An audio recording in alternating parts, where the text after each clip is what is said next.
Welcome back to my channel. বরাবরের মতো আপনাদের সাথে আছি আমি আপনাদের জানি ভাই, প্রাণী ভাই, সজীব ভাই। আজকে নতুন একটা ভিডিও নিচ্ছি। সেটা হলো অনেকদিন ধরে আমি ঘাটাঘাটি করতেছিলাম। আচ্ছা, যেহেতু পাওয়ার কাট হয় ফ্রিকোয়েন্টলি, মানে ঘন ঘনই বিদ্যুৎ চলে যাইতেছে, ওরকমভাবে ইলেকট্রিসিটি স্টে করতেছে না। তো আমি যদি সিসিটিভি ক্যামেরার বদলে মানে যেগুলো পাওয়ার ব্যাকআপ সহ কোনো সিসিটিভির ব্যবস্থা করা যায়, তাহলে সেক্ষেত্রে দেখা যাইতেছে আমার যে ডিভিআর বক্স বা ওই রকম কেবলিংয়ে কোনো ঝামেলা থাকতেছে। তাছাড়া যদি আইপি কানেকশন থাকে তাহলে তো বেটার হয়। তো এই টাইপের ক্যামেরা খুঁজতে খুঁজতে আমি ইন্টারনেটে ঘাটাঘাটি করার ক্ষেত্রে একটা নতুন ক্যামেরা আমার হাতে লাগে। ওই ক্যামেরাটা হলো D1 মিনি। এখন D1 মিনি আপনার কাছে মনে হইতে পারে আচ্ছা এটা আবার কেমন নাম। এটা মূলত হলো V380 একটা ওয়েবসাইট আছে। এটা হলো একটা চাইনিজ ওয়েবসাইট।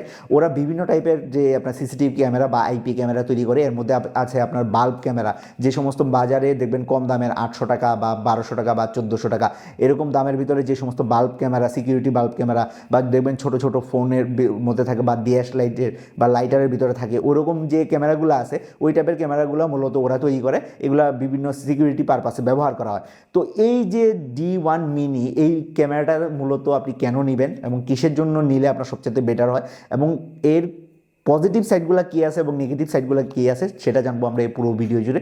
তার জন্য করতে হবে কি, ভাইয়ের চ্যানেলটা সাবস্ক্রাইব করে পুরো ভিডিও কন্টিনিউ করতে হবে।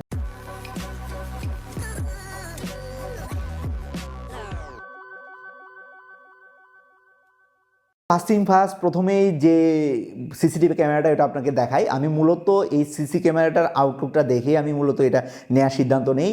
আপনারা ক্যামেরাতে দেখতে পাচ্ছেন কিনা জানি না, তবে এরপরেও আমি এটার আলাদা ছবি আমার ভিডিওতে দিয়ে দিব, ওটা তো দেখবেনই আশা করি, অলরেডি দেখে ফেলছেন ছবিগুলা।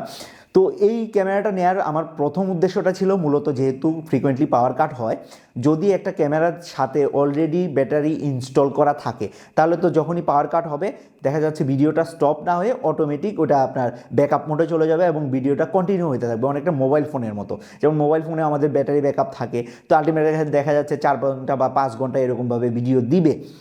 তো এই চিন্তা থেকে মূলত আমার এই ক্যামেরাটা অর্ডার করা। যদিও বলে রাখি, এই ক্যামেরাটা কিন্তু আমাকে কোনো কোম্পানি বা কোনো অনলাইন পেজ আমাকে স্পন্সর করে না, এটা আমার পার্সোনাল ইনভেস্টমেন্ট। তো এই ক্যামেরাটা কোত্থেকে কিনবেন এটা লিঙ্ক অবশ্যই আমি নিচে দিয়ে দেবো, কিন্তু এটা কিন্তু স্পন্সার্ড লিঙ্ক না, আপনাদের সুবিধার্থে দিয়ে দিচ্ছি। আচ্ছা, কিনবেন কি কিনবেন না এটা অবশ্যই ভিডিও শেষে ডিসিশন নেবেন। তার আগে বলে নিই এটার ভালো কী কী দিক আছে। এটা সবচাইতে ভালো দিক হলো এটাই, এটার মধ্যে 1200 mAh ব্যাটারি পাবেন। এটা হলো সবচেয়ে বেটার পার্ট, এবং এটা ব্যাকআপটা কিন্তু আমি লাস্টে বলবো কতটুকু ব্যাকআপ পাবেন। তো 1200 mAh একটা ব্যাটারি পাচ্ছেন, যেটা আপনার 2 থেকে 3 ঘন্টা যদি আপনি ক্যামেরাটা অন থাকে, মানে পাওয়ার গ্রিডের সাথে কানেক্টেড থাকে, সেক্ষেত্রে এটা ফুল চার্জ হয়ে যাবে এবং পরবর্তীতে আশা করা যায় ওয়েবসাইটের ডিটেলস অনুযায়ী আপনি 2 থেকে 2.5 ঘন্টা, সর্বোচ্চ 3 ঘন্টা পর্যন্ত ব্যাকআপ পাইতে পারেন। এখন এইখানে কিন্তু ব্যাকআপটা পাবেন আপনি কন্টিনিউয়াস রেকর্ডিংয়ের মাধ্যমে। এটার সাথে যদি ইন্টারনেট যুক্ত থাকে, মানে ধরেন ওয়াইফাইয়ের সাথে কানেক্টেড থাকে, সেক্ষেত্রে যেহেতু 2টা অ্যান্টেনা চালাইতে হবে, ওর কন্টিনিউয়াস ভিডিও রেকর্ডিংও করতে হবে, তাছাড়া আপনার ওয়াইফাইয়ের সাথে কানেক্টেড থেকে গেলে আপনার ভিডিও ফুটেজটা ডেলিভারিও করবে। এক্ষেত্রে পাওয়ার কনজাম্পশন একটু বেশি হবে। যদি ব্যাকআপ টাইমে থাকে সেক্ষেত্রে আপনি অনলাইনে ব্যবহারটা না করলে বেটার হয়। তো এখন আসি যে আচ্ছা ব্যাকআপটা তো গেল, এছাড়া আর কী আছে। এটার মতো মূলত 2 মেগাপিক্সেল ক্যামেরা আছে। এখন আপনার মনে হইতে পারে বাহ ভাই, আমাদের ফোনে দেখা যাচ্ছে 48 megapixel camera, 50 megapixel camera, 108 megapixel camera. এখন আমরা হলাম কি, মানে এই যে যে মোবাইল ফোনের যে মার্কেটটা, এটার মধ্যে সর্বোচ্চ 6 মেগাপিক্সেল, মানে যেটা আপনি সবচেয়ে স্ট্যান্ডার্ড তো ধরা হয় গুগলের ক্যামেরা নয়তো অ্যাপেলের ক্যামেরা। তো এই ক্যামেরাটাই যদি আপনি রিয়েল 6 মেগাপিক্সেলের সাথে তুলনা করেন, সেম টু সেম আপনার পিকচার দিবে হলো মোবাইল ফোনের ক্যামেরা। এর বেশি এখন পর্যন্ত আগাইতে পারে না। আর যেটা গেছে ওইটা হলো মার্কেটিং গিমিক, মানে ধরো বলে পিক্সেল বিনিং টেকনোলজি ইউজ করে ওরা মূলত এটা মার্কেটের সাথে ফেকিং একটা গেম খেলে। আচ্ছা হোয়াটএভার। আর এইটার ক্ষেত্রে হলো 2 মেগাপিক্সেল, তার মানে আপনি ধরতে পারেন মোবাইল ফোনে একটা ভালো দামি মোবাইল ফোনের ক্যামেরা দিয়ে যতটুকু আপনি ভিডিও আউটপুট পাবেন তার হাফ পাবেন, ফুল পাবেন না, হাফ পাবেন। যেহেতু এটা ডেডিকেটেড একটা 2 মেগাপিক্সেল ক্যামেরা, এটার ক্ষেত্রে অনেকটাই ক্লিয়ার আসবে এবং নাইট ভিশনে এটা কিলার। মানে এই ক্যামেরার উপরে আমি এখন পর্যন্ত এই বাজেটে নাইট ভিশনে একেবারে ঝাকাস একটা ক্যামেরা, আপনি নিঃসন্দেহে এটার মধ্যে ইনভেস্ট করতে পারেন। তো নাইট ভিশন এগুলো, এছাড়া নর্মাল রেগুলার পিকচার আউটপুটে দিলাম। এছাড়া আমি যেহেতু আপনি একটা ভিডিও ফুটেজের একটা কম্প্যারিজন দিয়ে দিছি, আপনি অবশ্যই একটা আউটপুট পাওয়া গেছেন যে আচ্ছা আমি এটা থেকে কীরকম আশা করতে পারি। এখন নাইট ভিশনে এটা 2 লেয়ারে কাজ করে। একটা হলো নর্মাল নাইট ভিশনে যদি ইনফ্রারেড লাইট থাকে, ধরেন টুকটাক লাইট থাকে, এই ক্ষেত্রেও দেখা যাচ্ছে আপনি ব্ল্যাক অ্যান্ড হোয়াইটে মোটামুটি ভালো পিকচার ক্যাপচার করে। এছাড়া মনে করেন রুমের টোটালি বা বাইরের কন্ডিশনে টোটালি লাইট অফ, এই ক্ষেত্রেও অনেকটা ভালো পিকচার ক্যাপচার করে। এখন এইগুলো তো গেল বেনিফিটের পার্ট। এছাড়া আপনি যদি কন্টিনিউয়াস ভিডিও রেকর্ডিং করেন ওইরকম হিটিং প্রবলেম পাইনি। এখন আসি যে আচ্ছা এইগুলো তো গেল এই পার্টগুলা, যে এই পার্টগুলোর উপরে ভিত্তি করে আমি ক্যামেরাটা নিতে পারি। আচ্ছা এটা ত্রুটিটা কোন জায়গায়? ফার্স্ট অফ অল এটার ওয়েবসাইটে বা বক্সের গায়ে কত ওয়াট এটা চার্জার দিয়ে আপনি ব্যবহার করতে পারবেন এটা মেনশন করা নাই। এই ক্ষেত্রে সবচাইতে বেস্ট ওয়ে হলো আপনি 5 ওয়াটের চার্জার ব্যবহার করবেন। এর বেশি যাওয়ার রিস্ক নেবেন না, কারণ এর বেশি হলে দেখা যাবে হিটিং ইস্যু আসতেছে, টুকটাক হিটিং ইস্যু আসতেছে। এই ক্ষেত্রে দেখা যাবে এসডি কার্ড যেটা আপনি লাগাচ্ছেন, এসডি কার্ডটা অনেক সময় শো করে না, তো এই হিটিং ইস্যুটার প্রবলেম আছে। এছাড়া আরেকটা যেটা প্রবলেম, কন্টিনিউয়াস যদি আপনি ভিডিও রেকর্ডিং করতে থাকেন, ওরা চায় আপনি ওদের ক্লাউড যে প্ল্যানগুলো আছে ওগুলো পারচেস করেন। এই ক্ষেত্রে ওরা যদিও এখানে বলে রাখছে 128 জিবি আপনি এসডি কার্ড ব্যবহার করতে পারবেন, কিন্তু অ্যাপ্রক্সিমেটলি 64 জিবি হলেই বেস্ট। কারণ এখানে যে আপনার ওরা যে ভিডিও রেকর্ডিং ফরম্যাটটা ইউজ করে এটার মধ্যে আপনি 64 জিবিতে অ্যাপ্রক্সিমেটলি 15 দিনের ভিডিও ফুটেজ আপনি এটার মধ্যে সেভ করে রাখতে পারবেন।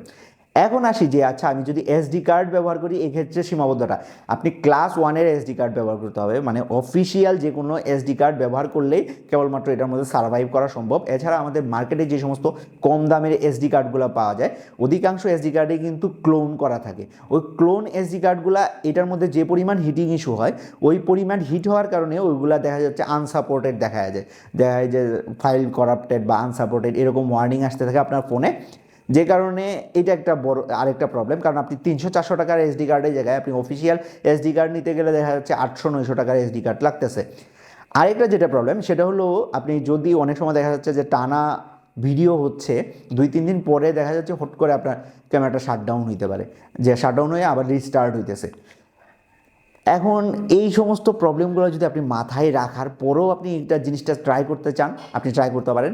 কিন্তু আমি বলবো যদি আপনার বেসিক ড্রাইভার হয়, যে আপনি আপনার সিকিউরিটি পারপাসে একটা ভালো মানের ক্যামেরা চাচ্ছেন, এখন পর্যন্ত ডিভিআর বক্স বা যে সমস্ত ভালো মানের যে কেবলিং সিস্টেমওয়ালা যে সমস্ত হিগভিশন বা ভালো ভালো ব্র্যান্ডের যে সমস্ত ক্যামেরা আছে, এইগুলার অল্টারনেটিভ মানে আইপি ক্যামেরা বলেন বা বাল্ব ক্যামেরা বলেন বা এই সমস্ত যেগুলা ফাঙ্কি জিনিসগুলা যেগুলো মনে করেন 1500 টাকা, 2000 টাকা বা 2200 টাকা বা 2400 টাকায় দিচ্ছে, ওইগুলা এখন পর্যন্ত ওইরকম ভালো কোয়ালিটিফুল প্রোডাক্ট না। আপনি আপনার টোটাল সিকিউরিটির জন্য এই টাইপের ডিভাইসগুলোর উপর আপনি ভরসা করতে পারেন না। তো যদি আপনার সিকিউরিটিটা মেইন কনসার্ন হয়, কয়েকদিনের জন্য হইলে বা জাস্ট ট্রাই করলেন, হলো চললো ওরকম কোনো কনসার্ন না, তাইলে এই টাইপের ক্যামেরাগুলো নিতে পারেন। বাল্ব ক্যামেরা বলেন বা এই ক্যামেরাটা বলেন। বাই দ্য ওয়ে এটার প্রাইসটা, আপডেটেড প্রাইসটা ওদের ওয়েবসাইটে গিয়ে যায় না নেবেন। এরপরও আমি যখন পারচেস করছি তখন এটা 2450 টাকার মতো পড়ছিল। তো আপনি আপনার ফাঙ্কি যে এক্সপেরিমেন্ট ওইগুলো করার জন্য এই ক্যামেরাটা নিতে পারেন। অবশ্যই এই ক্যামেরাটা খুব ভালো, বাট এটার লাইফ স্প্যান কিন্তু এটা আপনি 1 মাসে নষ্ট হয়ে যেতে পারে, 1 বছরও যেতে পারে, 2 বছরও যেতে পারে। এটা ডিউরেবিলিটি খুব কম। এই টাইপের ক্যামেরাগুলো মনে করো ওয়ান টাইম প্রোডাক্ট হিসাবে ওরা মূলত প্রডিউস করে, আমি নিয়ে আসলাম শেষ। আর এটা ব্যবহার করতে পারবেন V380 নামে একটা অ্যাপ আছে, এটা প্রো ভার্সন আছে, লাইট ভার্সন আছে, দুইটাই প্লে স্টোরে পাওয়া যায়, ওখান থেকে ডাউনলোড করে এটা সম্পূর্ণ অপারেট করতে পারবেন। আর ওটা কীভাবে অপারেট করতে হবে ওটা আপনাকে শেখানোর কোনো আমি প্রয়োজন মনে করি না, কারণ ওটার সমস্ত ডিটেলস ওই বক্সই দেওয়া আছে। আমি আনবক্সিংয়েরও ভিডিও দেখাইলাম না, কারণ এটার সাথে শুধুমাত্র একটা কেবল দেওয়া আছে আর ইউজার ম্যানুয়াল। আর ইউজার ম্যানুয়ালটা অধিকাংশটাই চাইনিজ। আপনারা আমার জন্য স্মার্ট, আপনারা ওই সমস্ত ইউজার ম্যানুয়াল দেখেই ঠিক করে নিতে পারবেন। খালি জাস্ট পাওয়ার পোর্টটা পিছনে দেওয়া আছে এবং এসডি কার্ডের পোর্টটাও পিছনে দেওয়া আছে। তো এটাই যে ছিল পুরো ভিডিওটা কেমন লাগলো অবশ্যই জানাবেন। আর হ্যাঁ, ভাইয়ের চ্যানেলটা সাবস্ক্রাইব করতে ভুলবেন না। আসসালামু আলাইকুম।